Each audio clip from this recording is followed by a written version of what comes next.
Ni Aling Nelia, 6 na minuto makalipas ang alas 4 ng umaga. DZRH, magandang umaga Pilipinas! Sa DZRH Radio, DZRH TV at DZRH Online, kasama si Kuya Angelo Palmones. Magandang umaga Pilipinas!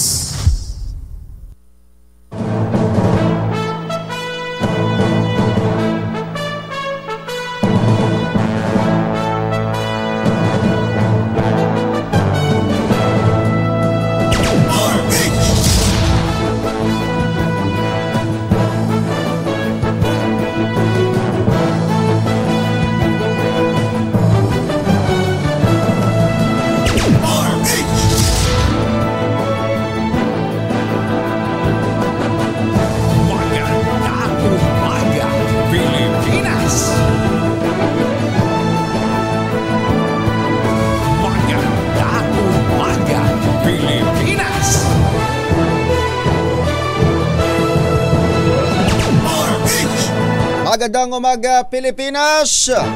Good morning Luzon, Visayas at Mindanao. Magandang umaga ho sa lahat ng taga Metro and Mega Manila. Good morning sa lahat ng ating mga kababayan saan mang lalawigan. Magandang umaga sa lahat ng Pilipino saan mang dako ng mundo. Sa ulo ng ating mga balita ngayong umagang ito ng 26 sa buwan ng Disyembre taong 2023. Magdiriwang ng Pasko sa bansa naging mapayapa sa kabuuan ayon sa Philippine National Police. 6 na katao inaresto naman ng PNP dahil sa indiscriminate firing ilang araw bago ang pagsalubong sa bagong taong. Naitalang 18 kaso ng COVID-19 JN.1 subvariant. Magaling na ayon sa Department of Health. Oil price hike big time. Umarangkada na ngayong araw.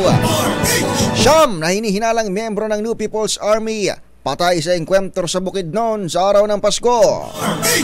Higit 13 milyong pisong halaga ng Cebu nakumpiska sa isang buy-bust operation bisperas naman ng Pasko sa Cebu. Magandang umaga Pilipinas!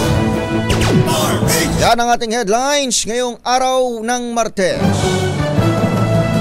Ayos kong Angel Palmones, kasama niyo hanggang mamayang alas 6 ng umaga. Balita, bagong impormasyon, kasama si Kuya Angelo Palmones. Magandang umaga Pilipinas! Mula sa tindahan ni Aling Nelia, ito po si Edniel Parrosa.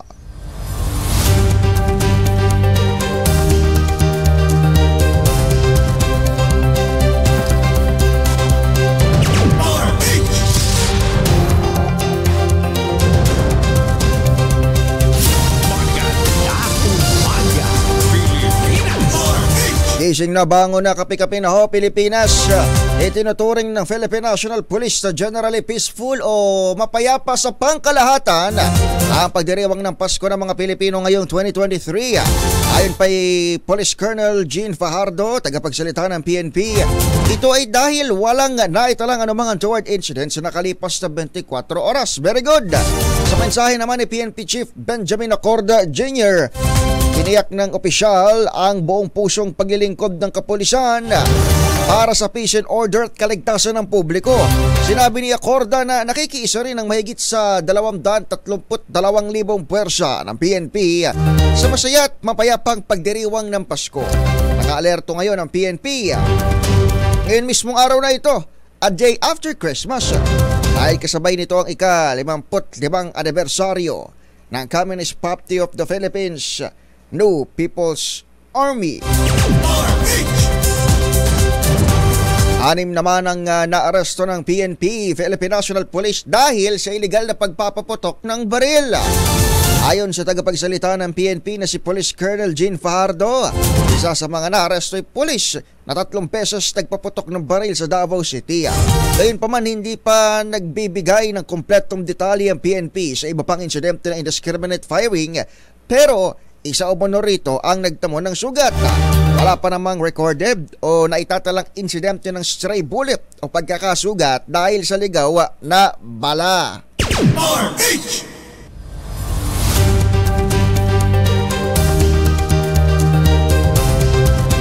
Umakyat naman sa 28 bilang ng mga napuputukan, 6 na araw bago ang pagsalubong sa bagong taon.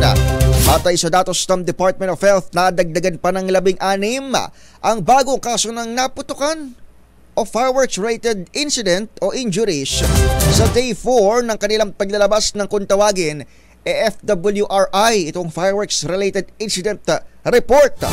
Mula alas 6 ng umaga ng bisperas ng Pasko hanggang umaga ng kahapon, December 25, nakapagtala ang DOH ng 6 ng napuputukan, kabilang ang isang nagtamo ng pinsala sa mata na nanonood lamang umano ng fireworks sa isang designated pang area. Mantakin nyo yun, designated area na ito, mga LGU, mga pulis. Di ba nagtalaga na tayo ng lugar kung saan pwede lamang gumamit ng paputok, pero kahit pala dito hindi relatively safe. Di ba yung ating mga kababayan? Depende ho siguro sa case per case din. Ang mga bagong kaso ay may edad mula 6 years old, as young as 6 hanggang 35 anyos, kabilang na ang isang babae.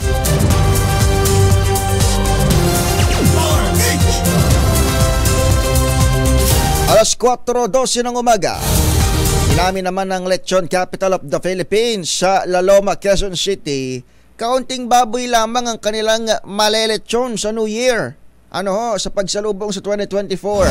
Sa panayam ng DZRH kay William Chua, presidente ng La Loma Lechoneros sa QC, sinabi niyang mataas ang demand ng lechon noong Christmas. Ayon kay Chua, bagamat sapat ang supply ng baboy, mahirap namang piliin ang klase ng baboy na lelechonin. Sa ngayon ay mabibili ang lechon mula 8,000 pesos hanggang sa 25,000 pesos. Depende pa sa laki at sa klase. Nakahanda na po kami lahat. Ngayon nga lang, palagay ko itong bagong taon, doon magkakaroon siguro ng konting problema. Nako. Dahil maaaring konti na lang po yung lilitsunin na baboy. Although meron naman, pero mas mahirap kumuha ng mga yung medyo magagandang klase na panglitsyon. Although meron naman supply, mas mahirap na maghanap ng ng medyo magaganda. Kasi ang baboy naman hindi makomo pag nilitsyon mo yun na yun ganun ba yun? May mga tayong hinahanap ng mga quality.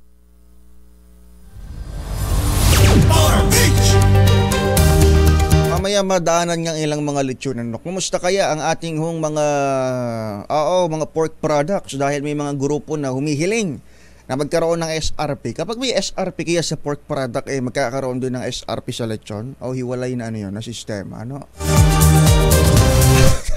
Kakatapos lang ho ng Noche Buena, lechon agad ang ating pinag-uusapan. 4:40 ng umaga, gising na ho, bangon na, kape-kape na. Bahagya namang naging mataas ang presyo ng paputok bago pa man magbagong taon.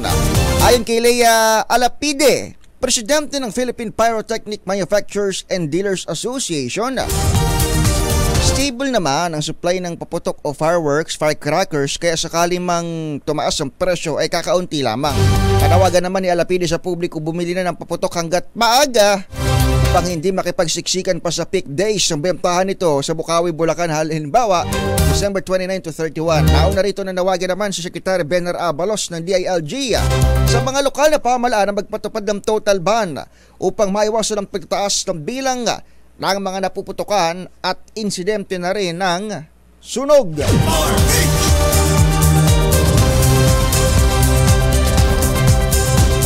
Nagpatupad ng libreng toll fees ang San Miguel Group SMG ngayong holiday season. Humingi ng paumanhin itong SMG sa publiko na habaan ng pasensya dahil inaasahang matindi ang traffic dahil sa pagtaas ng bilang ng mga buwabiyahe, lalo pat libre ang toll na.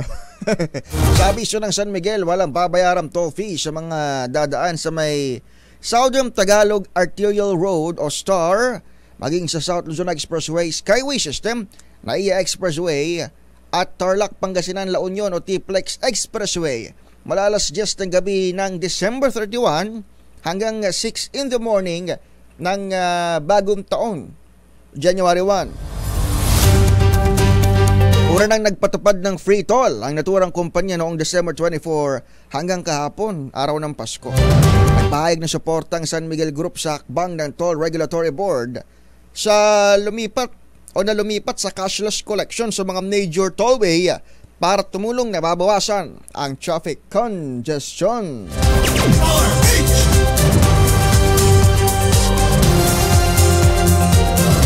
Sa mga kababayan nating Katoliko, kayo ba'y nakakumpleto ng simbang gabi bago ho ang Christmas Day? Ay kahapon, kayo ho ba'y nagsimba? Ayan, di ba dinagsa ang Quiapo Church at Baclaran dito sa Metro Manila?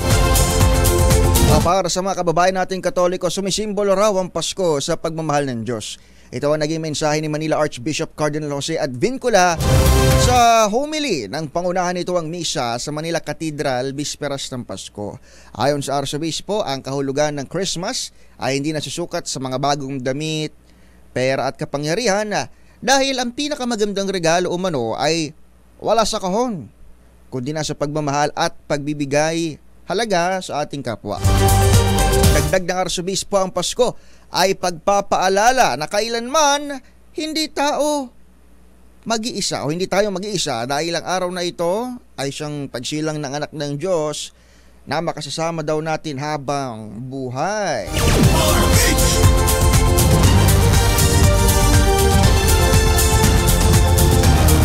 Bakit pinagsunod nyo bakit pinagsunod natin yung balita patungkol sa hindi nasusukat sa pera ang Pasko? Tapos ito, may taas presyo ngayon. Ngayong araw, Miyo walang patawad. Paginaldo nyo na sana dito sa mga motorista at mga consumer. May taas presyo ho ngayong araw sa produktong petrolyo, mga kumpanya ng langis. Diyos biyo marimar. Ilang araw bago matapos ang 2023, umabol pa tong mga ito. Batay sa abiso ng mga oil company, tataas ng piso 60 kada litro ang presyo ng gasolina. Ito ay mga final numbers na ho ito. Piso at 60 centavos ang price hike sa gasolina. Piso 70, 170 kada litro naman sa diesel, habang magmamahal ng 1.54 ang kerosene. Ito na ikalawang sunod na linggong na ipagtaas sa presyo ng diesel sa bansa. Ayon kay Assistant Director Rodela Romero ng Department of Energy Oil Industry Management Bureau, ang malaking pagtaas ng presyo ng krudo ay bunga ng pag-iwas ng mga oil company at tanker owner sa pagdaan sa Red Sea dahil sa pag-atake ng mga rebelde sa lugar.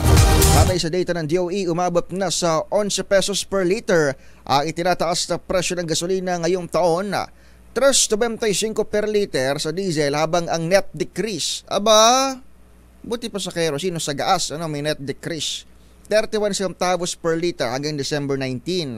Noong nakaraang taon, tumaas ang presyo ng diesel ng 10 sentimo kada litro, habang nag-rollback naman ng 75 centavos pala ito per liter sa kerosene, at hindi gumalaw ang presyo ng gasolina.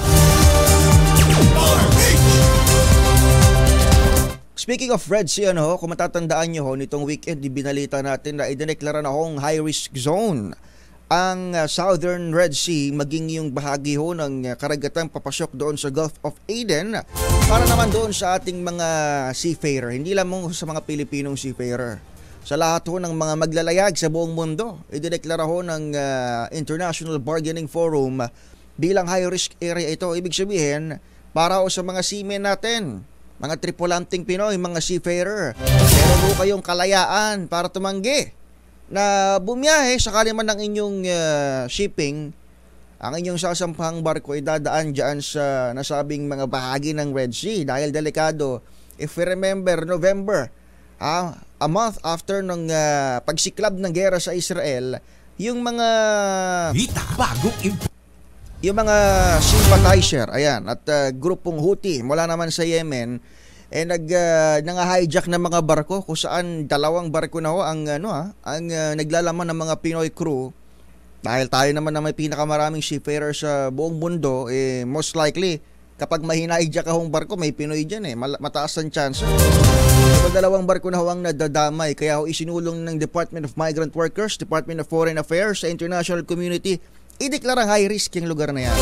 Dahil natupad na, may kalayaan na yung mga seafarer na tumanggi.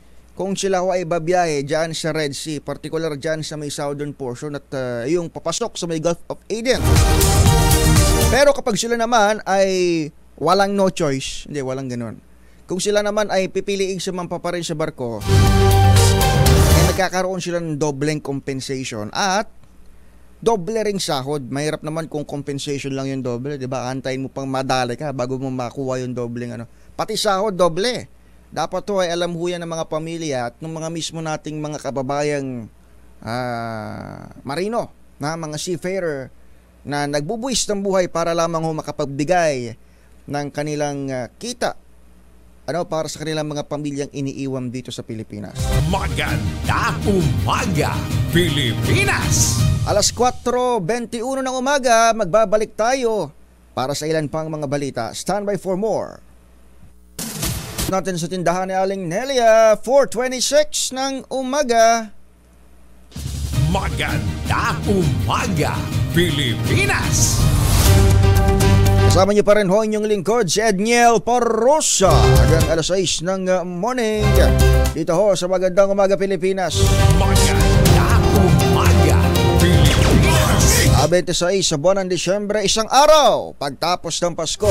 Isang lalaki naman ho ang patay matapos pagbabarili ng armado sa lungsod ng Sipalay sa Negros Occidental. Balita mula kay RH46 Rex Cantong. Rex! Patay ang isang lalaki matapos pinagbabaril sa Sitio Kabikulan, Barangay Kamindangan, lungsod ng Sipalay, Negros Occidental. Ayon kay Annalyn Tingson, Purok President ng nasabing lugar, ang biktima kinilala na si Gemeline Planas, 49 anyos, residente ng Sitio Kabilukan, Barangay Kamindangan ng nasabing lungsod. Ayon naman kay Police Major Fernando Somblinggo Jr., hepe ng Sipalay City PNP, ang biktima ang mayroong maraming tama ng pamamaril sa ulo at dibdib na ikinasawi nito. Dinala pa ang biktima sa Sipalay City Health Office, subalit dineklara sa na dead on arrival ng attending physician na si Dr. Josabel Makote. Sa ngayon nagpapatuloy pang investigasyon ng kapulisan hinggil sa pagkilala sa mga suspect at gumawa ng krimen. Mula sa Aksyon Radyo Bacolod, ito si Rex Cantong, tuloy-tuloy sa pagbabalita, tuloy-tuloy sa serbisyo, sama-sama tayo Pilipino. Maraming salamat Rex Cantong mula sa Negros Island. Balikan natin ang Metro Manila, isa hong robbery suspect, lumutang daw. Araw mismo ng Pasko, huli ka tuloy at saan magpapasko? Saan nagpasko ito? RH23 Edwin Duque, please come in Edwin. Tama Edel, natuto ng Valenzuela Police, ang lalaking wanted sa kasong robbery sa Valenzuela. Ito'y makarang lumutang sa Bailad Village sa Barangay Liunan. Sa araw ng Pasko na siya naman pagkakataon na sinilalim na pala sa surveillance operation ng Valenzuela Police. Ayon dito ay Police Colonel Distora Jr., nasa top 9, boss wanted ang sa kanilang tala na suspect na si alias Errol, kung saan ay meron na itong warrant of arrest. Wala naman sa tanggapan ni Judge Evangeline Mendoza Francisco ng Regional Trial Court dahil sa itipirmado pa nito noong lamang November 16, 2023. Mari lamang pansamantalang makalaya itong suspect kung makapagpiyansa ito ng halagang 100,000 pesos. Wala pa rin sa karangan sa Pilipinas, di sa rin sa Kusares 23. Edwin Duque, tuloy-tuloy sa pagbabalita, tuloy-tuloy sa serbisyo. Sama-sama tayo, Pilipino. Edwin. Yes, Edel. Kamusta ang pagdiriwang ng holidays dyan sa Kamanava area? Wala namang untoward incident, gaya sinasabi ng PNP. Doon sa tala ng PNP, may mga ilan mga pangyayari tulad nung pamamaril ng isa sa Valenzuela butas. No, mismo nga pasalubong ng Pasko.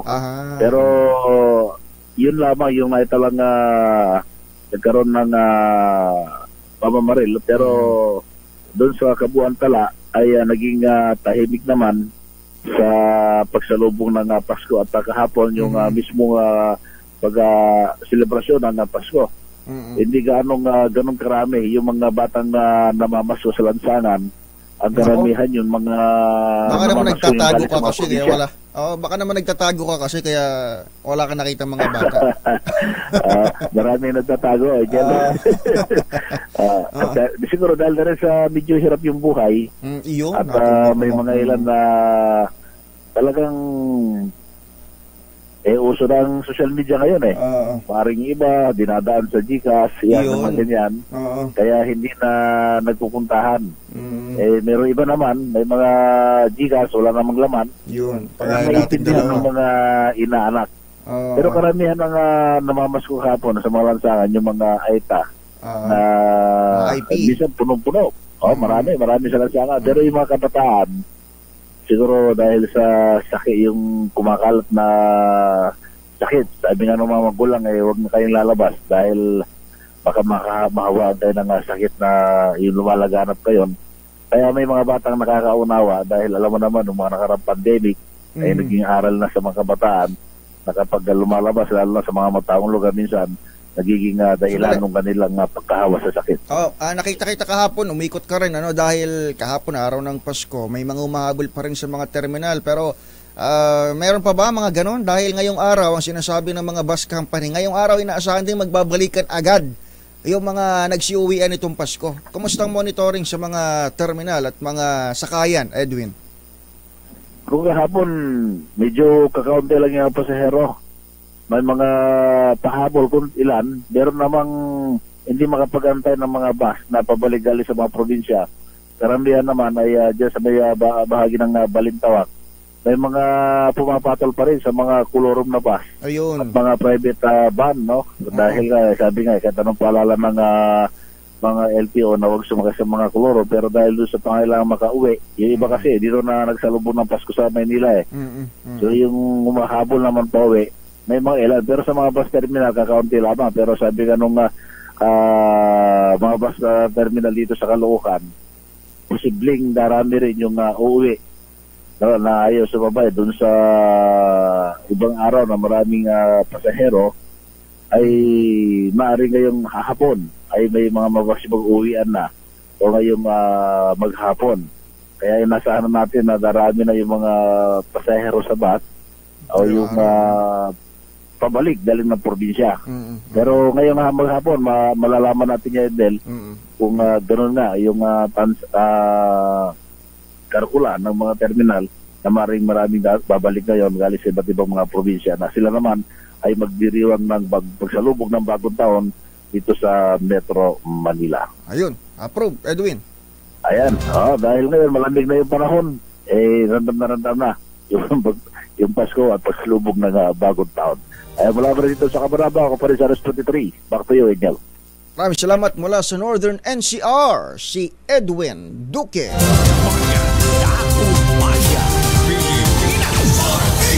Puntahan naman natin ang Eastern Visayas. Meron hong 10-wheeler truck kahapon. Dalawa na namang malalaking sasakyan, isang pampasaherong bus at isang truck. Nagsalpukan sa Calbayog City. Bukod pa ho ito sa nangyari noong weekend Mayroon daw dalawang critical update mula kay RH32 Jimmy Angay-Angay. Jimmy. Isang 10-wheeler truck at pampaserong bus nagsalpukan, dalawang driver critical sa Calbayog City. Kinilala ng PNP ang mga biktima si Acertin Batua, 36 anyos, residente ng Purok 3, Tagum, Davao del Norte, driver ng Wing Van Truck.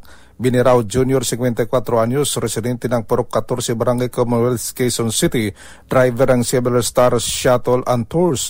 Nangyari ang insidente sa Barangay Nabang, Oquendo District, Calbayog City. Sa investigasyon ng PNP, ang 10-wheeler truck na wing van galing Calbayog City papunta Katarman Northern Samar, samantalang pampaserong bus galing Katarman Northern Samar papuntang Calbayog City. Nagkasalubong ang dalawang sasakyan pagdating sa Oquendo District, Calbayog City. Ang 10-wheeler truck ay kinain ng kabilang daan dahilan na magsalpukan. Ang dalawang dambuhalang sasakyan at itinakbo sa St. Camilo's Hospital, Calbayog City. Ang mga biktima, ng driver, para malapatan ng kaukulang lunas. Basagla ang mga harapan ng dalawang sasakyan. Mula sa Action Radio Tacloban, ito si RS32 Jimmy Angay-Angay. Tuloy-tuloy sa balita, tuloy-tuloy sa serbisyo. Sama-sama tayo, Pilipino. Maraming salamat, RH32 Jimmy Angay-Angay. Isa namang magsasaka ang pinagsasaksak, tinaga pa ng kanyang kuya. Sa may San Carlos City, Pangasinan dahil sa away sa lupa. Kritikal umano sa ospital. Detalye mula kay Freddy Fajardo, RH38. Freddy.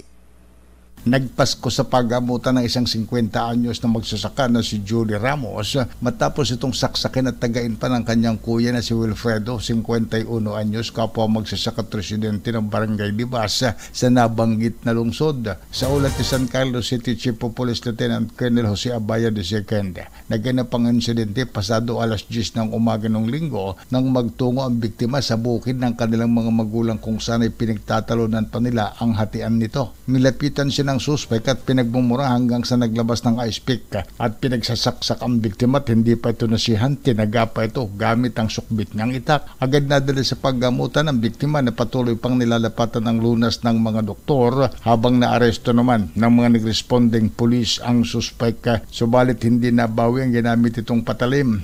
Positibo sa alcohol breath ang suspect na ngayon nasa custodial facility ng San Carlos City PNP at naharap sa kaukulang kaso. Mula sa Action Radio Pangasinan, ito si Freddy Fajardo, RH38, tuloy-tuloy sa pagbabalita, tuloy-tuloy sa serbisyo, sama-sama tayo, Pilipino. Maraming salamat, Freddy Fajardo, RH38. Tungo naman tayo sa may Mindanao area, 4 na milyong pisong halaga ng shabu. Nakumpiska sa Marawi City, 6 na drug suspect ang naaresto. Balita mula kay June Dimakutak, RH19. June. 4 na milyong pisong halaga ng shabu ang panibagong nakumpiska ng Combined Police Force sa inilunsad na Intel-driven bypass operation sa Barangay Biaba, Damag, Marawi City, Lanao del Sur. Nabatid mula sa Marawi Police Station sa umagitan ni isang police surveyor, matagumpay na nagtiwala ang mga drug dealers at habang ibinibigay na ang bypass money na nagkakalaga ng 300,000 pesos bodel money na gawa sa mga ginupita papel at may nakapatong lamang na 1,000 peso bill, karang inaresto ang 6 na katao. Kinumpiska din ang 6 na piraso ng not-tie transparent plastic sachets na naglalaman ng hinihinalang shabu na may timbang na more or less 600 grams. Kasama ang kinumpiska ang sasakyan ng 6 na drug suspect. Ang gamit nilang sasakyan isang colored gray Vios na may plate number NGP 8270. Kasalukuyan ang inihahanda ang mga kaso laban sa 6 na kasalukuyang nakadetine sa Marawi Police Station. Mula sa kanunahan sa Pilipinas, DZRH, ako si RH19, June Dimakutak, tuloy-tuloy sa pagbabalita, tuloy-tuloy na serbisyo, sama-sama tayo Pilipino. Maraming salamat, June. Kung sa Marawi City, 6 ang naaresto sa isang araw, sa buong Bataan naman, sa loob ng isang buwan, 38, 30 drug suspects ang naaresto. Detalye mula kay Danny Kumilang, RH37. Danny. Umabot sa mahigit kalahating milyong piso na halaga ng droga ng marijuana at shabu ang nakumpiska sa isang buwan drug operation ng PNP sa Bataan at nakaaresto ng 38 drug suspect sa ulat mula sa Bataan Provincial Police Office. Nasa 24 na operasyon na ang ikinasa sa magkakaiwalay na lugar sa lalawigan ng Bataan hanggang sa magresulta ito ng pagkakaaresto ng 38 individual kung saan nasa 12.9487 gramo ng marijuana ang nakumpiska habang nasa 80.3002 ng shabu ang nakumpiska at nasa kabuuan ito na halaga na 547,595 ang drogang nakumpiska. Pinasalamatan naman ni Bataan Provincial Director Colonel Palmertria ang kanyang mga tauhan sa matagumpay na pagkakahuli sa mga sospek at pagkakasamsam sa malaking halaga ng droga. Ganon din ang mga mamamayan na nagindan sa pagkakahuli sa mga drug sospek. Ang mga naarestong sospek ay pawang nakakulong na sa Bataan District Jail matapos kasuhan ng paglabag sa RA 9165 Comprehensive Dangerous Drug Act. Mula sa kauna-unahan sa Pilipinas, DCRH, ito si Danny Kumilang. Tuloy-tuloy sa pagbabalita, tuloy-tuloy sa serbisyo. Sama-sama tayo, Pilipino! Maraming salamat kay RH37, Danny Kumilang. Magandang umaga, Pilipinas! Si Pokwang daw, nagpasalamat na... Ay, nako! Nagpasalamat daw ang komedyanteng si Pokwang na maipapadeport na ang ama ng kaniyang anak. Grabe naman itong balita na magpapasko. Oh, Paskong-Pasko pala rather, sorry. Magpapalit ng taon. Alamin ang detalye niyan maya-maya kay Tita Gorgie Rula. Bagong balita, bagong impormasyon. Kasama si Kuya Angelo Palmones. Magandang umaga, Pilipinas! Minus Kong Angel Palmones. Ito po si Edniel Parrosa. Oras, 4:40 na ng umaga. 4:43 ng umaga, gising na. Bango na, kape-kape na ho. Ito ang Magandang Umaga Pilipinas. Magandang umaga, Pilipinas!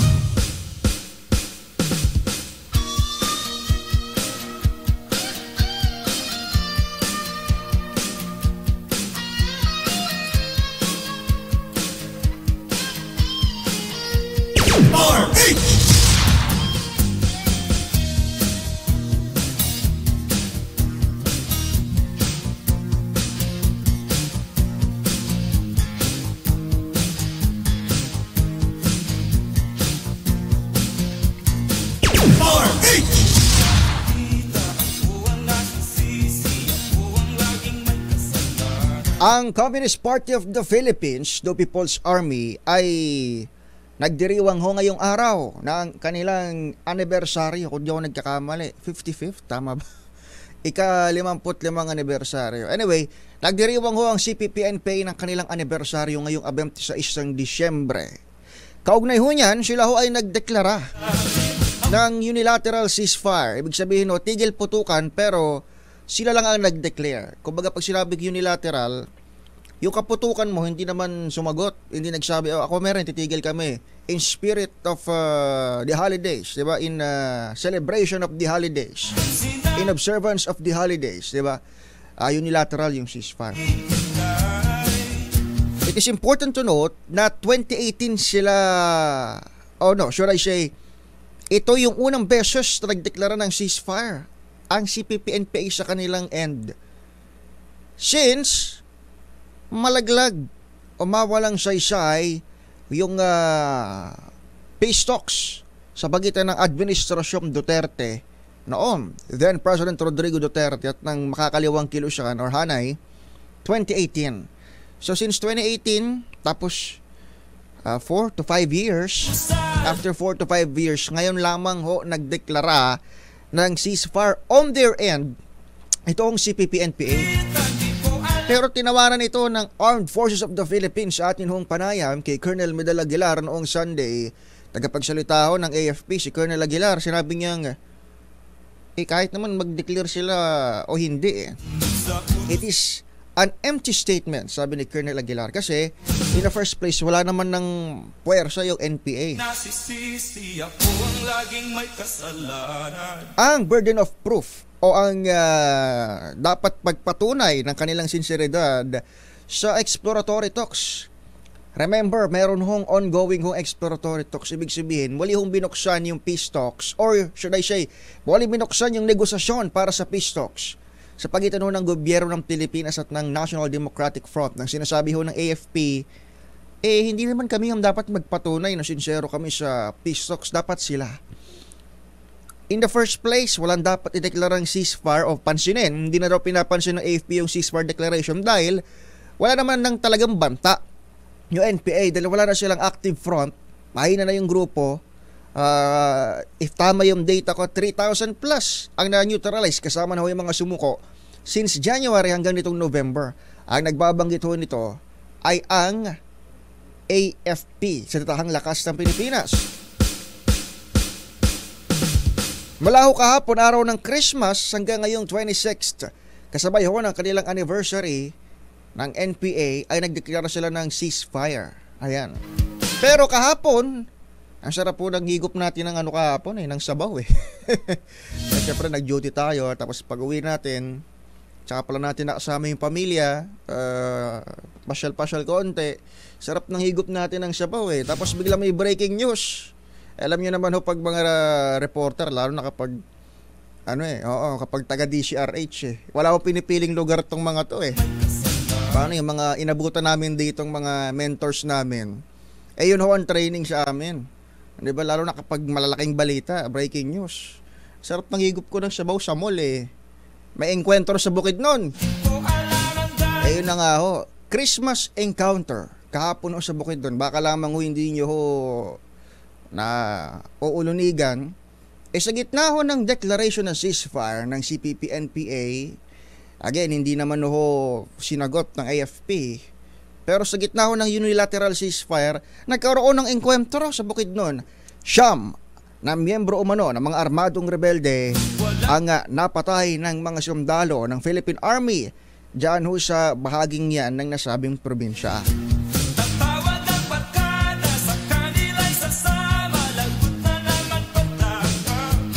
Mamaya ho atin hong hihimayin yung nangyaring umano'y enkwentro at tignan natin kung ano yung ibig sabihin nito, ano bang implikasyon nito sa unang-una. Meron kasing exploratory talks ko yun. Ibig sabihin, nag-negotiate yung NDFP at gobyerno ng Pilipinas para muli ituloy na ang peace talks.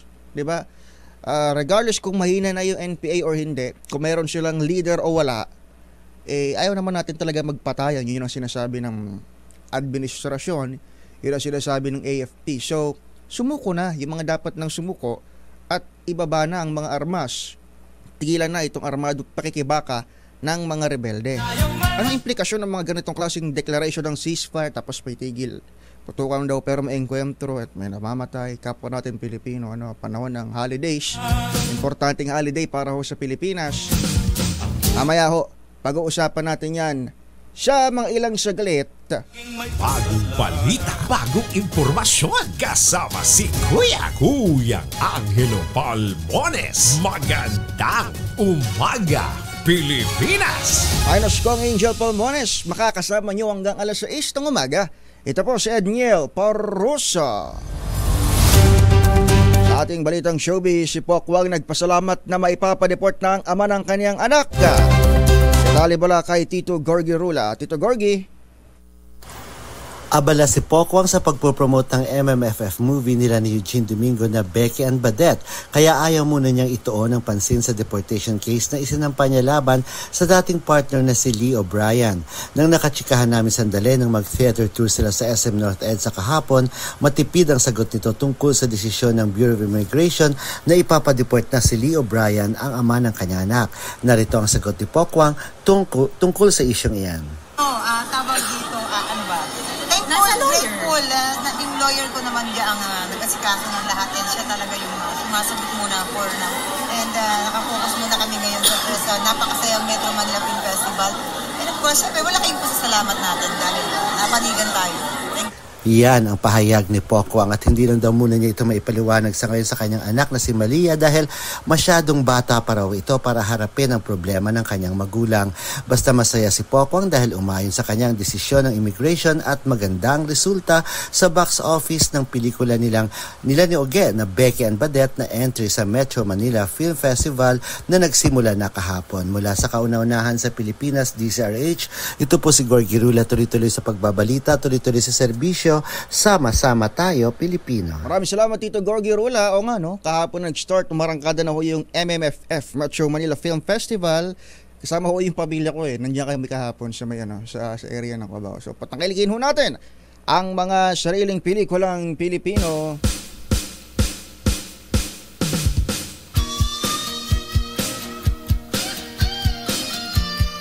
Kapag naririnig nyo na itong intro ng Estudyante Blues ng atin hong paboritong OPM, isa sa mga paborito nating OPM legend, alam nyo na ho kung sino-sino o sino yung nasa likod ng mic kahit anong programa pa ho yan.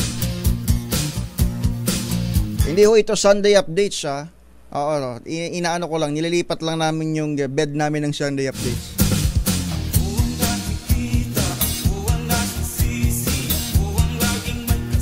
Ito pa rin ho ang Magandang Umaga Pilipinas. Live ho tayo sa radyo 666 kHz sa Metro and Mega Manila.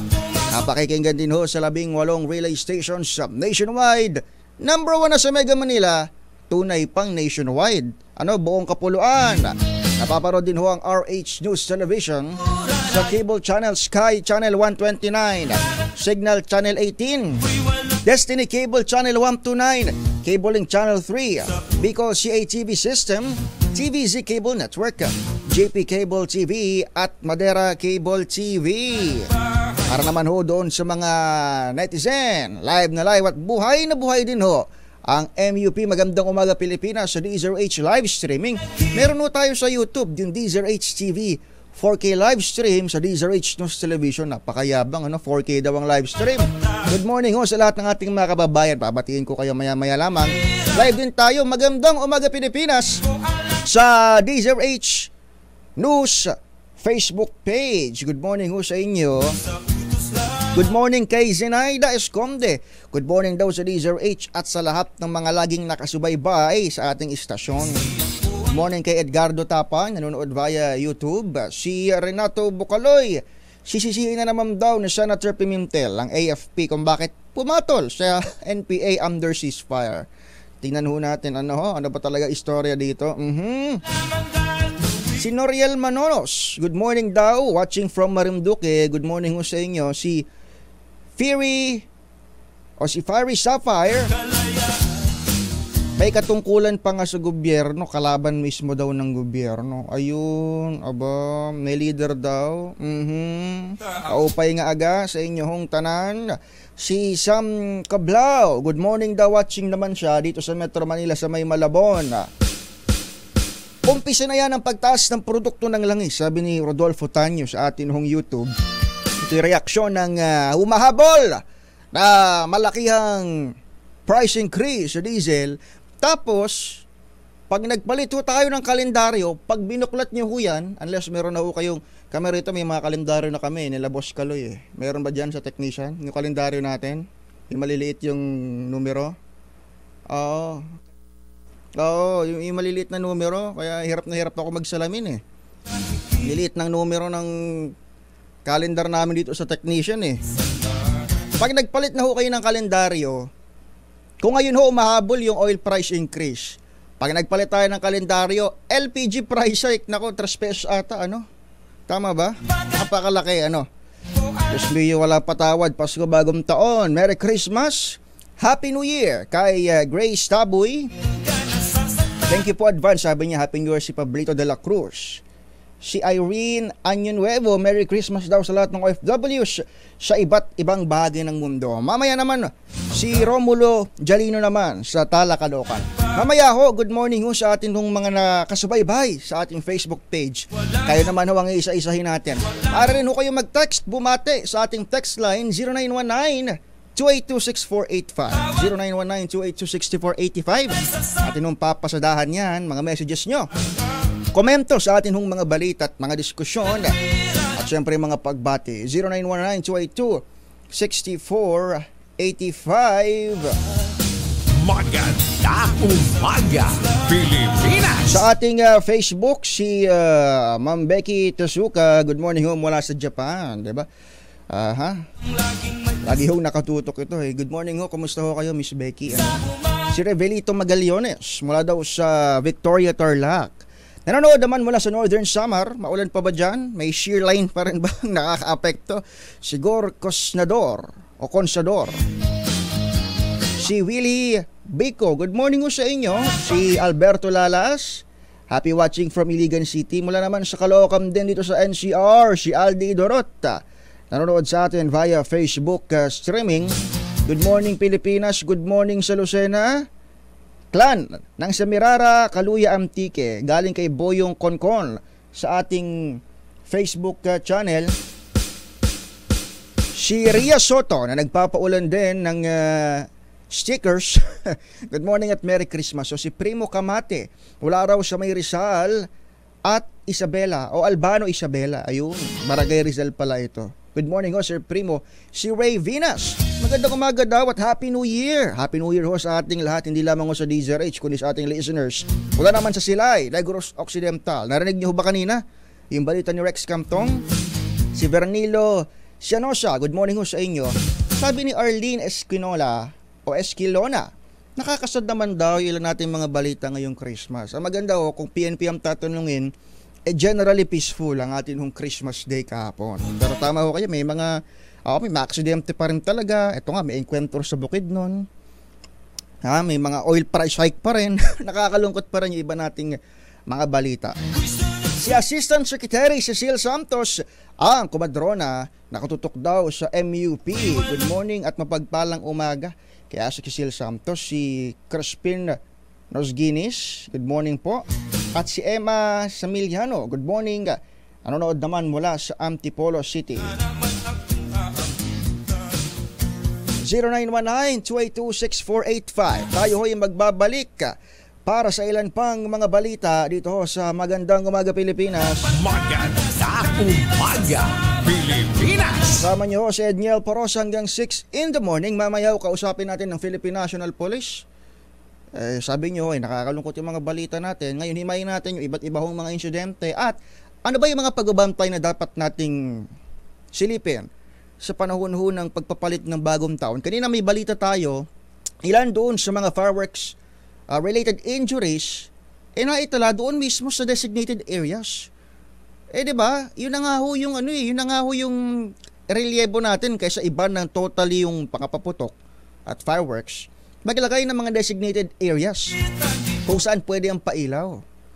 Diba? Kung dito pa nga lang sa designated areas may mga naitatala na tayong injury, paano to dapat tignan ng PNP? Paano to dapat tignan ng mga lokal na pamahalaan? Dahil sabi ni Secretary Abalos, nasa kanila ang bola para magdeklara ng pagbabawal sa mga paputok. Kumusta ang peace and order situation? Lalo pat nakabantay pa rin ang PNP, kagaya nga nung enkwentro kahapon ng AFP sa NPA, sa kabila ng ceasefire declaration ng Communist Party of the Philippines, New People's Army. Lahat ng huyan sa ating pagbabalik. Oras, sakto yung punto, 5:00 ng umaga.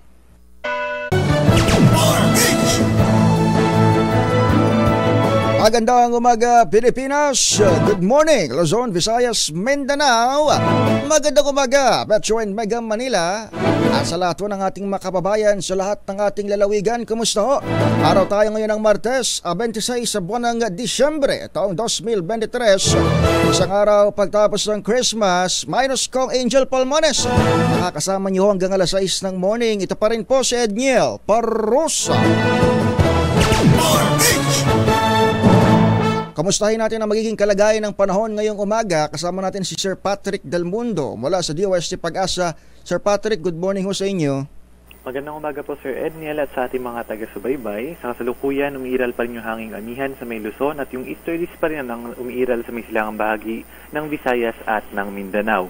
Ito pong easterlies ngayong araw ay magdadala pa rin ng maulap na kalangitan at kalat-kalat na mga pag-ulan, pagkidlat at pagkulog sa may bahagi ng Caraga, Eastern Visayas, Catanduanes, Albay at sa may Sorsogon. Samantalang sa nalalabing bahagi ng Visayas at ng Mindanao, gayon din sa may bahagi ng Bicol Region at sa may Palawan ay bahagi maulap hanggang sa maulap na kalangitan at mga isolated rain showers and thunderstorms lamang ang aasahan. Dito naman sa may bahagi ng Cagayan Valley, Apayao, Kalinga at sa may Aurora, gayon din sa may Quezon, aasahan ang maulap na kalangitan na may mga pag-ulan, dulot naman ito ng hanging amihan. At dito sa Metro Manila at sa nalalabing bahagi ng Luzon, magkakaroon lamang ng mga isolated light rains o may hinang pag-ulan o pag-ambon dulot ng hanging amihan. So far, wala pa rin tayo na monitor na low pressure area sa loob at labas ng ating Philippine Area of Responsibility. Kaya naman mababa pa rin chance na magkakaroon tayo ng bagyo sa sunod na 3 araw. Samantalang nakataas pa rin yung ating gale warning sa mga baybayin ng Batanes, Cagayan kasama na yung Babuyan Islands, Isabela, Aurora, Ilocos Norte, Ilocos Sur, La Union at sa may Pangasinan, gayon din sa may Kalayaan Islands dahil pa rin ito sa pag-iral ng hanging amihan. Pinag-iingat yun rin mga kababayan, hanggat maaari ay huwag mo nang pumalaot dahil sa banta na matataas sa mga pag-alon, dulot nga ng hanging amihan. Ngayong araw ang agwat ng temperatura sa Metro Manila nasa 24 to 31 degrees Celsius, sa may Baguio City 15 to 25, Metro Cebu 25 to 31, at sa may Metro Davao naman ay 24 to 30 degrees Celsius. At yan po muna ang latest mula dito sa Pag-asa Weather Forecasting Center. Ito po si Patrick Del Mundo. Magandang umaga po sa ating lahat. Maraming salamat at good morning si Sir Patrick Del Mundo ng DOST Pag-asa.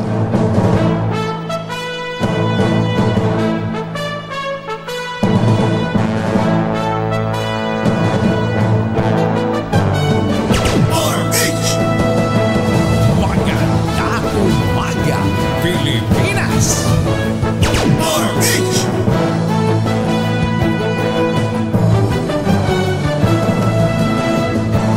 Pilipinas, pagdiriwang ng Pasko, naging mapayapa sa kabuuan ayon sa Philippine National Police. 6 na katao inaresto ng PNP sa indiscriminate firing ilang araw bago ang bagong taon. Kahit lang 18 kaso ng COVID-JN.1 subvariant magaling na ayon sa Department of Health.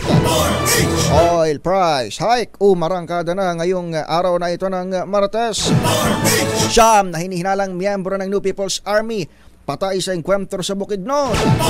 Higit 13 milyong pisong halaga ng shabu nakumpiska sa bypass operation pisperas ng Pasko diyan naman sa lalawigan ng Cebu. Bagong balita, bagong impormasyon. Kasama si Kuyang Angelo Palmones. Magandang umaga, Pilipinas! Tuloy ang balitaan. Kasama niyo minus Kong Angel Palmones. Ito po si Edniel Parrosa. Pilipinas, nakapasok na nga sa bansa ang COVID-19 Omicron sa variant JN.1 matapos matuklasan ng unang 18 kaso sa pamamagitan ng genomic sequencing. Kinumpirma ito ni Health Undersecretary Eric Tayag kasabay ng pahayag na magaling na ang mga tinatamaan ng JN.1. Inahayag din ng DOH na sa kabuuan walang malaking pagtaas sa bilang o lumalalang mga kaso ng COVID-19. Binigyang din ni Tayag na walang ebidensya na nagpapakita ng mas malala, mas mabilis na nakahawang JN.1 na itinuturing ng World Health Organization o WHO bilang currently circulating variant of interest bilang bahagi ng parent lineage na BA.2.86. Mild lamang po ang maaaring maramdaman at 18 nga ay naka-recover naman. At hindi namin inaasang ma-hospital, lalo na marami sa atin nagkaroon na ng booster shot sa bakunang ating pong pinamahagi sa marami nating kababayan, lalo na sa mga frontline health workers, senior citizen, at yung mga mahina po ang katawan. Kaya lang Karen, Yes hindi po. namang COVID ang ating inaasahan po rito. Nandiyan ng influenza o trangkaso. Pinapantayan din natin walking pneumonia. At sa mga bata naman yung tigdas na may bakuna naman po tayo. Ang tinig ni Health Undersecretary Eric Tayag. Nanindigan naman ang Department of Health na mabisa pa rin ang bakuna laban sa bagong subvariant na JN.1. Paliwanag ng DOH, wala pa silang natatanggap na ebidensya na ang bakunang natanggap o maging yung mga bagong bakuna sa ibang bansa wala ng proteksyon.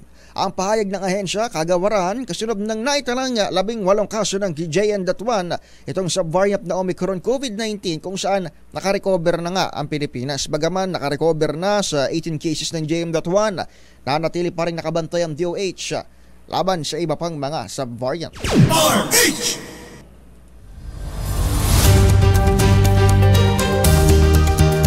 Sa kulungan naman nagpasko ang isang 18 anyos na lalaki matapos maaresto sa buy-bust operation sa Cebu City.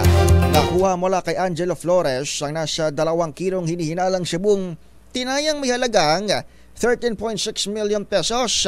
Nasa kote si Flores sa operasyon ng Drug Enforcement Unit ng Police Regional Office Central Visayas o PRO7. Ayon sa PRO7, umabot ng 2 linggo ang case build-up sa suspect bago siya dinakip. Sa ulat ng pulisya, ang suspect ay nagdi-dispose ng 2 hanggang sa 3 kilo ng shabu kada linggo. Pinangunahan ni Supremo Senador Lito Lapid ang distribution ng Dole Tupad sa halos 170 benepisyaryo sa covered court sa bayan ng Mataas na Kahoy sa Batangas. Ito ay programa ng Department of Labor and Employment para sa tulong panghanap buhay sa tinatawag na disadvantaged or displaced workers na apektado ng COVID-19 pandemic. Tumanggap ang bawat benepisyaryo ng tig 5,200 pesos mula sa Dole bilang sahod sa ilang araw na pagtatrabaho sa kanilang bayan. Pinasalamatan naman ni Supremo ang mga taga Mataas na Kahoy, Batangas sa mainit na pagsalubong at pagtanggap sa kanya. Sa ilalim ng Dole Tupad, naglilinis ng kapaligiran ng mga benepisyaryo sa loob na higit 1 linggong ang layunin ay mabigyan ng pagkakakitaan ng mga nawalan ng trabaho sa panahon ng pandemya. 5:11 ng umaga, kasama naman natin ngayon sa ating linya si Police Colonel Jean Fajardo, siya ang tagapagsalita ng Philippine National Police. Magandang umaga, Pilipinas! Colonel Jean, ma'am, good morning ho at Merry Christmas. Welcome ulit sa DZRH. Magandang umaga, Sir Edniel. Opo, ma'am, ayaw man namin kayong gisingin ng sobrang aga dahil alam nating lahat ang pakiramdam gumising sa ganitong lamig. Pero, kumusta ho ang Pasko ng PNP, ma'am, sa inyong hanay? Naging mapayapa naman po sa pangkalahatan yung naging selebrasyon po ng Kapaskuhan dito po sa ating bansa. At wala po tayong naitala na anumang major toward incident, bagamat doon po sa ating mga monitoring ay may mga naitala na po tayo mga nasugatan doon sa paggamit po ng mga paputok, at meron na rin po tayong mga naitala na mga cases po ng illegal discharge. But sa pangkalahatan po ay naging generally peaceful naman po. Opo, ma'am, nakita nga namin yung sinabi nyo kahapon na may mga napaulat na nga ho. Unahin ko na ito siguro, indiscriminate firing. May mga kasama ba tayo sa hanay, sa kapulisan na kasangkot dito? Meron po, sir. Doon po sa 6 po na kaso na ating pong na-monitor ay 2 po ang PNP dyan, 2 po ang Armed Forces of the Philippines, at 2 po ang unidentified so far. Pero ito pong mga kaso po na ito, particularly dito po sa hanay po ng uniform service po, ay hindi po siya ito yung nababalitaan natin before na indiscriminate firing na nagpapaputok. Ito pong 2 PNP po natin ay isa po dito ay meron pong family problem, nagpaputok po doon sa tapat ng kanyang bahay na sa lupa, at ang isa naman po sir ay accidental firing. At itong 2 pong kaso po ng Armed Forces of the Philippines ay may mga nakaalitan po at nakapagpaputok po. But yung 2 po na unidentified po na ang suspect po ay ito po yung mga nagpaputok po at hindi po identified, bagamat may mga nag-report po na nagpaputok po sila. Subalit hindi po ito natagpuan at kasalukuyan pa rin pong iniimbestigahan. Ma'am, speaking of which, bakit nag-decide ang Philippine National Police nga pala na hindi na tapalan ng mga baril natin ngayong pagsalubong sa bagong taon? Bagay na ginagawa natin itong mga nakaraan. Sa mga nagdaang taon na sa Indiela, hindi na po natin pinapractice yung pagsisendye po ng mga baril po ng ating mga kapulisan dahil naging epektibo naman po ito. At naniniwala po tayo ngayon na mas responsable, professional at disiplinado po yung mga pulis natin. Bagamat may mga naitala nga po tayong insidente ngayon, subalit gusto natin na maging responsable ang mga pulis natin dahil alam po natin na mas kumpiyansa po yung mga kapulis natin na kapag naka-deploy po sila ay madali nilang magagamit po yung kanilang mga akpas kung kinakailangan po. At alam naman po nila, palagi natin pinapaalala na alam nila na may kakaharapin silang mabigat na kaso, administratibo at kriminal kung sakasakaling gagamitin nga po nila ang kanilang mga baril sa any form of rivalry po. Opo. Mampuntan ko itong binabanggit mo na firecracker-related injuries naman ito mula sa Department of Health. Binabasa at binabanggit namin kanina, sabi ng DOH, ilan doon sa mga sugatan or isa nasugatan mula sa isang designated area. Dapat nga relatively safer tayo sa mga designated area kung saan may fireworks. Ano ho yung direktiba ng DILG sa Philippine National Police kaugnay nitong pagbabantay sa mga paputok, paggamit ng paputok? Tama po sir, isa po yan sa binabantayan natin at base nga po sa datos natin may mga naitala na nga po tayo na mga casualties as a result ng paggamit nga po ng mga firecrackers. Sa tala po ng PNP ay may 7 na po tayong insidente, bagamat na-discharge naman po sa mga ospital itong mga naging biktima. Ang babantayan, isa nga po yan sa babantayan natin, katuwang po natin yung ibang ahensya nga po ng gobyerno po natin. At tama po kayo, dapat nga po ay bawat community ay meron po tayong designated fireworks display zone at doon lamang po allowed ang magpaputok po ng mga allowed po ng mga firecrackers, pati na rin po ng mga pailaw. Kaya sana po ay sundin po ito ng ating mga kababayan at magbabantay po tayo lalong-lalo na po doon sa Bisperas nga po, yung December 31, para maiwasan nga po yung pagpapaputok doon sa mga kanilang bahay na ito naman po ay matagal na pong meron po tayong executive order na inilabas regarding po dito. Correct. Oo, at dapat nga kabisado na natin di ba? Kung paano nga i-celebrate at isalubungin yung bagong taon, kaya lang may mga pasaway pa rin talaga. Anyway, ma'am, may mga special ba kayong operasyon or crackdown patungkol dito sa inahabol natin? May mga gumagamit pa rin ng mga illegal na paputok. Unang-una, or halimbawa ko ma'am, yung nangyari diyan sa Marikina, 'di ba? Yung illegal umanong paputok na kargado ng isang truck, nag-cause ng sunog at pagkawala ng buhay ng ilan sa ating mga kababayan. May mga hong hakbang ng PNP para mapigilan ho ito? Meron po tayo, sir, mga na kinakandak po ng mga strategic checkpoint operation, mga random inspection po para siguraduhin po na hindi nga po nakakalusot yung mga nagbabiyahe po ng mga paputok. Tama po kayo, yung nangyari nga po dyan sa Marikina recently kung saan na 2 buhay nga po ang nawala at may 5 pa pong sugatan. Kaya naman tuloy-tuloy po yung crackdown po natin ng mga prohibited firecrackers, even sa mga online na illegal selling po ay nagpapatuloy po yung cyber patrolling natin, and as of yesterday nga po ay mahigit 34,000 na po yung ating mga nakumpiskang mga illegal na paputok. Wow. At yan po ay magtutuloy-tuloy yung ating crackdown, pati na rin po yung ating mga random inspection dun sa mga nabigyan po ng permit na mga retailers at manufacturers para siguraduhin po na sumusunod po sila doon sa mga guidelines na ibinigay po sa kanilang mga permit. Pero speaking of paputok at stray bullet, wala pa naman tayo na idadalang insidente ng stray bullet, pagkakasugat naman dahil sa ligaw na bala? So far, Sir Endiel, ay as of kahapon po ay wala pa po tayong naitatala na mga biktima po ng stray bullet at sana ay manatiling ganito po. Alright. Ma'am, kumusta ang paghahanda ng Philippine National Police dahil ngayong araw, kung di ako nagkakamali, ang anibersaryo ng CPP-MPA. Nagdeklara sila ng ceasefire pero kahapon nakaengkwentro na naman sila ng militar diyan sa Bukidnon. Paano ho ito tinitake ng PNP?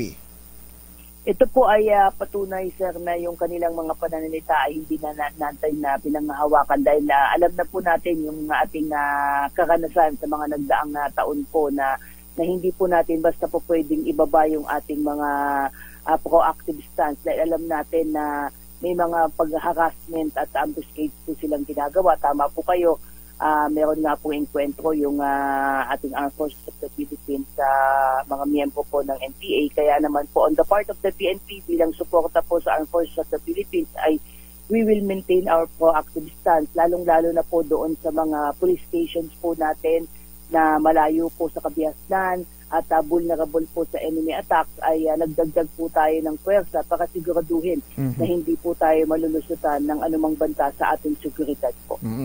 Yung kabila nagdeklara ng ceasefire pero nagkaroon ng enkwentro. Ang PNP nagdagdag pa ng ating puwersa. Ma'am, balikan ko lang yung nangyari sa Davao City. Naalala ko dahil pinag-uusapan natin yung Pasko.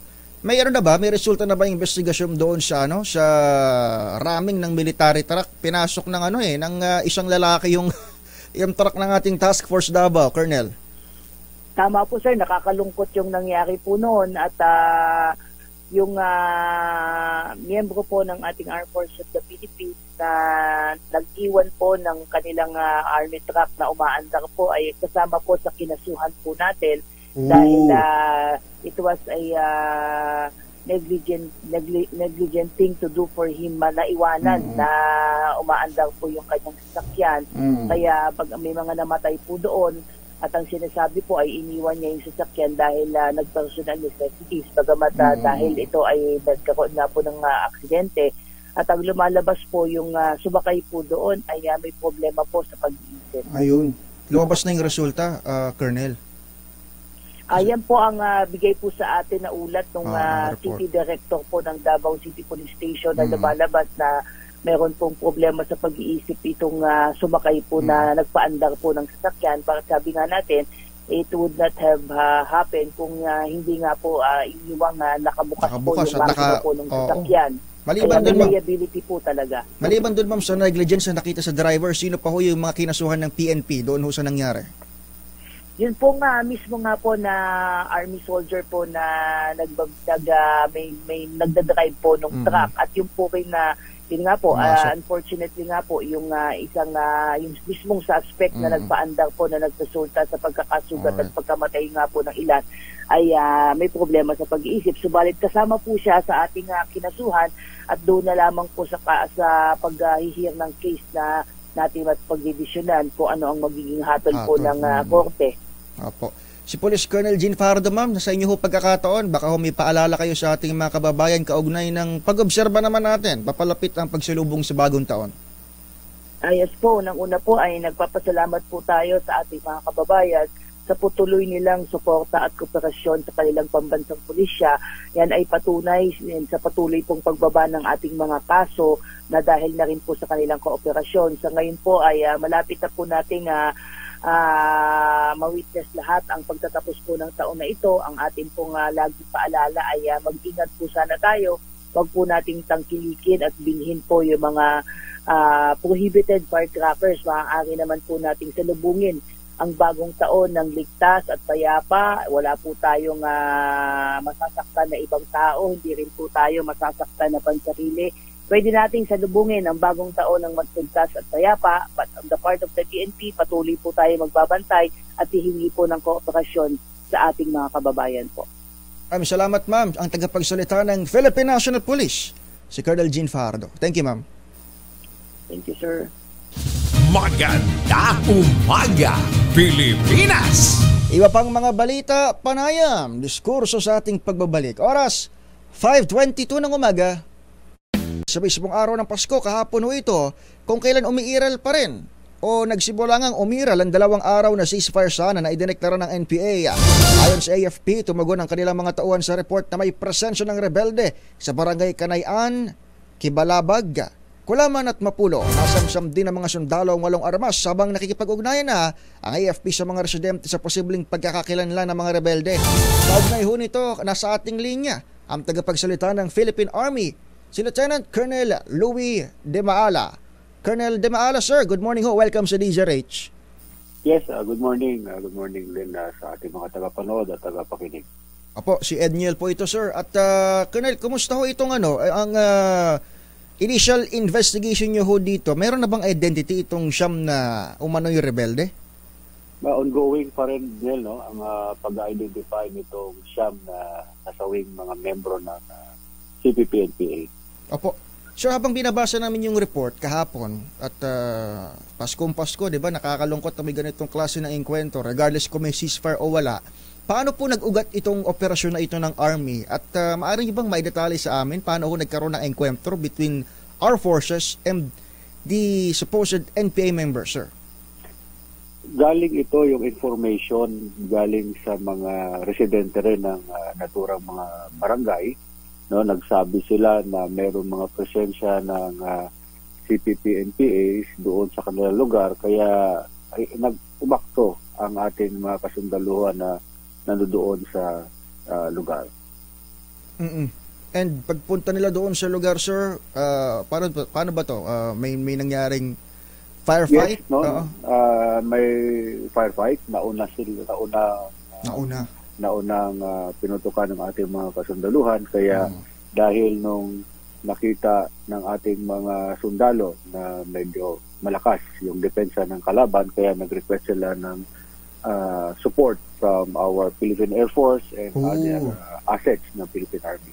Ibig sabihin, malaki talagang, hindi man malaki, pero may kalakihan grupo ito, to the point na kailangan natin ng resback mula sa Philippine Air Force at gumamit ng ating assets? Hindi naman ganoon kalaki yung grupo, kumbaga nasa advantage position lang sila, kaya kinakailangan din ng suporta ng ating mga kasundaluhan. Sir, may binabagit tayo ditong number of barangays, 4 ito na nasa aking listahan. Ano ito, sir? Kinakampuhan nila or kumbaga naglilipat-lipat sila? Paano ang siste nitong grupong ito? Itong 4 na barangay, ito yung 4 na barangay na iniikot-ikutan nila dahil gusto nga nilang balikan at kunin ulit na ma-influensyahan. Alam naman natin na humihina na yung kanilang pwersa, kaya ganun na rin yung kanilang yung patuloy na pagre-recruit, patuloy na pangharas doon sa mga sibilyan. Kaya yung mga sibilyan na rin mismo yung nagturo sa kanila, yung ng kanilang presensya doon sa mga barangays na yun. Pero nung sumugod tayo, yung pwersa ng Philippine Army, wala na tayong na-monitor na nakatakas doon sa siyam na yon. Talagang siyam silang naka-enkwentro natin at lahat yun killed on the spot. Meron pa rin tayo, kaya tuloy-tuloy pa rin yung pursuit operations ng ating mga tropa doon sa lugar. No, hindi kasi natin talaga ma-exacto mabilang kung ilan ang na-enkwentro ng ating tropa, kaya tuloy-tuloy pa rin yung operation ng ating unit na nandoon sa area. Kumusta ko yung ating mga tropa, sir? Paskong Pasko, may mga ganito silang sagupaan. Wala naman ng sugatan on our part? No, wala naman na sugatan sa ating tropa. Although Pasko, parte yan ng pagsiservisyo ng ating mga kasunduluhan. No, yun yung mga sacrifice na binibigay ng ating sundaluhan para lang mapanatili yung kapayapaan doon sa mga lugar, lalo na dito sa mga malalayong barangay ng ating bansa. Pero sir, meron kayong at least estimate na more or less ilan pa itong hinahabol natin na may kaugnayan dito sa nasabing 9 members na NPA? Itong mga hinahabol natin ngayon, mga estimate lang natin dito, hindi na to bababa or lalaki sa 10 yung natitira. Less than 10. Maliit na grupo na lang ito, kaya medyo kailangan talaga ng masusing pagpaplano dahil baka possible na nagwawatak-watak na ito. At ganoon na rin yung panawagan natin doon sa natitira na yon, no, na ito na yung pagkakataon nila para bumaba, sumuko, para sa bagong taon naman magkaroon naman sila ng panibagong buhay kasama yung kanilang pamilya. Oo, Pasko at magbabagong taon regardless kung ano ang inyong spiritual belief, pero 'di ba, yung pagpapalit man lang at least ng taon, mabigyan sila o magbigay sila ng pagkakataon sa sarili nila na magbagong buhay. Meron pa tayong ilang araw para sumuko. Pero Colonel, ano ho yung mga specific siguro kung pwede niyo hong maikwento, ano ho yung mga ikinakwento ng mga kababayan natin doon, yung mga sibilyan? Paano ho sila naapektuhan nitong mga rebelding grupo? Para lamang ho sa kapakanan ng ating tagapakinig, ano ho yung mga sumbong sa inyo ang ating mga kababayan dyan? Unang-una, dahil sila ay kukunti na lang, wala na silang suportang nakukuha, kaya yung iba namimilit na mag-extort, kumuha ng mga pagkain ng mga ating civilian, kaya tuloy yung ating mga kababayan doon ay hindi na nakakapagtrabaho ng maayos, even doon dahil natatakot din sila doon sa presensya ng mga membro ng NPA doon sa kanilang mga sakahan. Kaya yung iba natatakot na pumunta doon sa kanilang mga sinasaka o mga pananim. Kaya sila na mismo yung nagsumbong sa atin. At kapansin-pansin talaga na yung mga barangays na yon, dahil sa presensya ng mga CPP-NPA, nahuhuli sa pag-asenso kumpara sa ibang barangay na wala yung presensya ng mga CPP-NPA. Kumbaga, hindi na nga maabot masyado ng ating, di ba, sinasamantala pa yung pagiging remote na mga area na ito. Colonel, paano nito para sa ating mga tagapakinig again? Paano nito, kumbaga, binibigyan ng liwanag ito hong deklarasyon ng CPP-NPA? The last time nakausap ko si Colonel Aguilar, tagapagsalita ng AFP sa Pangkalahatan, pero para lang mapaulit, maigiit natin, ano yung mensahe nito doon sa sinasabing ang empty statement ng NPA regarding dito sa declaration ng ceasefire? Kung Philippine Army ang tatanungin. Tuloy-tuloy pa rin naman ang ating mandate, no? Yung pag-accomplish ng ating mandate, that is to totally neutralize yung mga remaining members of the CPP-NPA. No? Empty statement dahil wala na tayong alam na kanilang liderato na gumagabay sa kanila. Kaya ini-expect natin yung mga natitira nito, makukumpara na lang talaga natin sa mga bandito, terorista na walang sunggawin kundi ang manakot sa ating mga kababayan doon sa mga malalayo lugar. Yeah, tama yon, no? Kanya-kanya sila at extortion na lang talaga ang ginagawa. Alright. Ang tagapagsalita ng Philippine Army, si Lieutenant Colonel Louie De Maala. Sir, makikibalita ho kami kapag may mga develop ito sa kaso. Makakaasa kayo. Thank you, sir. Good morning. At Merry Christmas sa rin sa ating kasunduluhan. Thank you at maraming salamat. Magandang umaga, Pilipinas! Grabe no, ang hukbong katihan natin. Paskong Pasko. Nagre-raid. Nagre-raid. Tumutugon sa mga sumbong. Ano kayang pakiramdam no? May dala kang baril tapos lumulusob ko sa hindi mo lugar, remote area. Paskong Pasko, iniisip mo yung pamilya mo ron sa kung saan ka man nanggaling, di ba? Ay ako, sabi ko nga kahapon kinonfess ko naman na siya, Mike, hindi ako naniniwala na December 25 ang petsa ng kapanganakan ng Mesiyas, pero kahit papaano, yung holiday season ba, yung spirit ba ng holidays, bakasyon, 'di ba? The rest of the country, of the world nagsasaya, nakikireconnect, nakikireunite sa mga loved one, pamilya man yan, blood related man yan o hindi. Tapos sila nandoon nakikipagputukan sa isang elemento na sila nga yung unang-unang nagdeklara na ceasefire dapat o tigil putukan dahil ngayon anniversary ho ng CPP-NPA. Maganda umaga, Pilipinas! 5:36 ng umaga. Ang balitang ito ay hatid umaga, Pilipinas! 5:41 ng umaga sa pagpapatuloy ho ng ating balitaan. Gising na, bango na, kape-kape na ho, Pilipinas! Pinasalamatan ni Vice President Sara Duterte ang mga frontliner na hindi nakapiling ang kanilang pamilya sa pagdiriwang ng Pasko dahil sa kanilang mga trabaho. Kabilang sa mga tinukoy ng Vice Presidente ay ang mga sundalo, pulis, bumbero, doktor, nurse, mga health worker, disaster response personnel at lahat na emergency responder magiging mga quick response team member.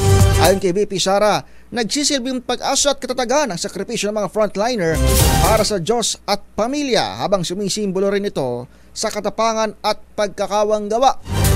Dagdag ni VP Sara, hindi man napapansin ang kanilang sakripisyo, nagdudulot naman ito ng karangalan sa kanilang pamilya. Hiling ng Vice Presidente, kahit malayo mga frontliners sa kanilang pamilya, maramdaman pa rin ang pagmamahal at pasasalamat para sa bayan at sa mga kababayan. Nagbabala sa publiko ang Bureau of Immigration laban sa paggamit sa pangalan ni Commissioner Norman Tansinko sa pagsosolicit. Ayun na nga ba? Ayon sa BI, pinagbawal ng kanilang ahensya ang personal na solicitation o request para sa paghingi ng financial assistance.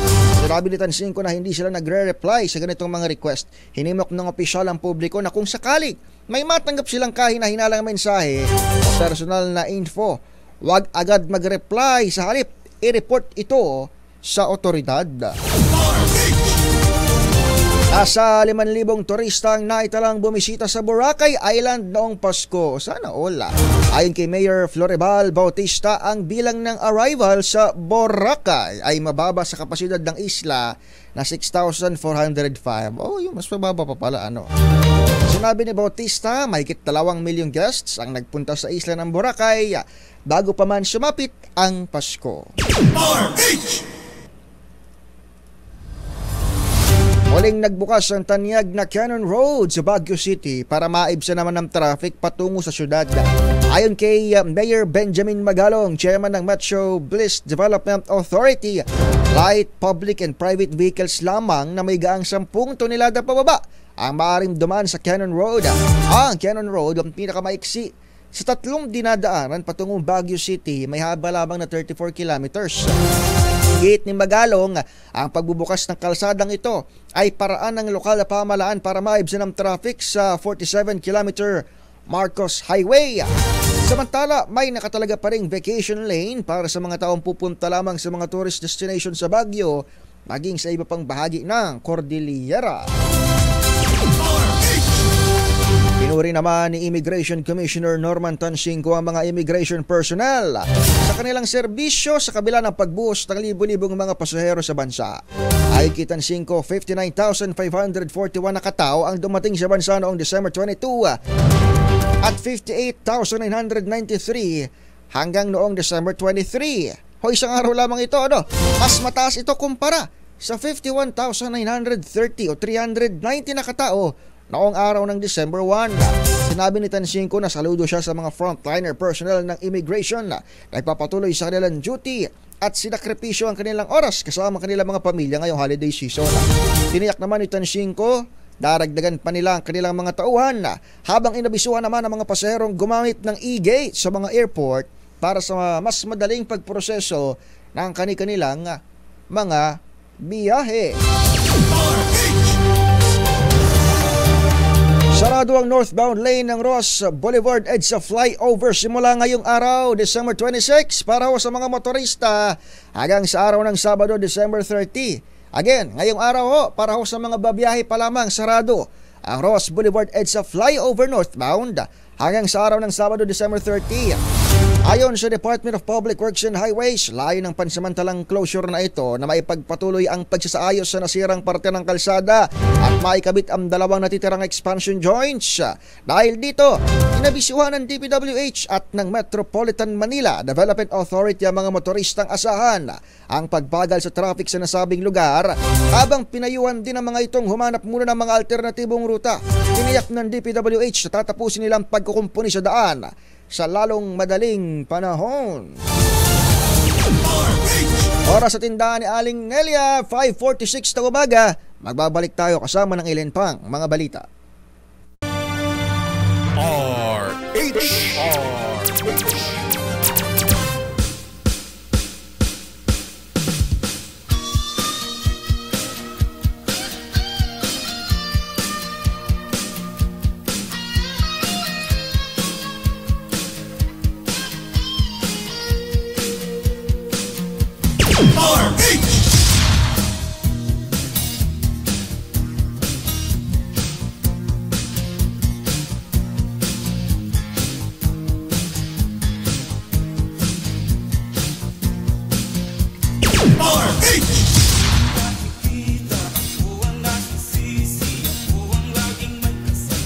Sabi ni Ronald Tumbaga, kahit kailan taksil talaga ang Armed Forces of the Philippines, kahit unilateral lang ceasefire, panahon pa naman ng Kapaskuhan, hindi dapat winalang bahala ng AFP ang deklarasyon ng NPA na pansamantalang itigil ang putukan, mapula at mapagpalayang 50-50 daw. Sabi ni Ronald Tumbaga. Comment ho yan sa ating Facebook, balikan nyo ho, hindi ko ho yan pinili Sabi ni Escobio Mary Jane, good morning daw sa DZRH News. Sabi naman ni Maridel Furukawa, magandang morning sa DZRH at advance Happy New Year. Advance Happy New Year. Sabi ni Ria Soto, nakikinig din siya sa radyo. Nanonood pa siya sa ating live streaming. Ayun, good morning ho sa inyo at maraming salamat.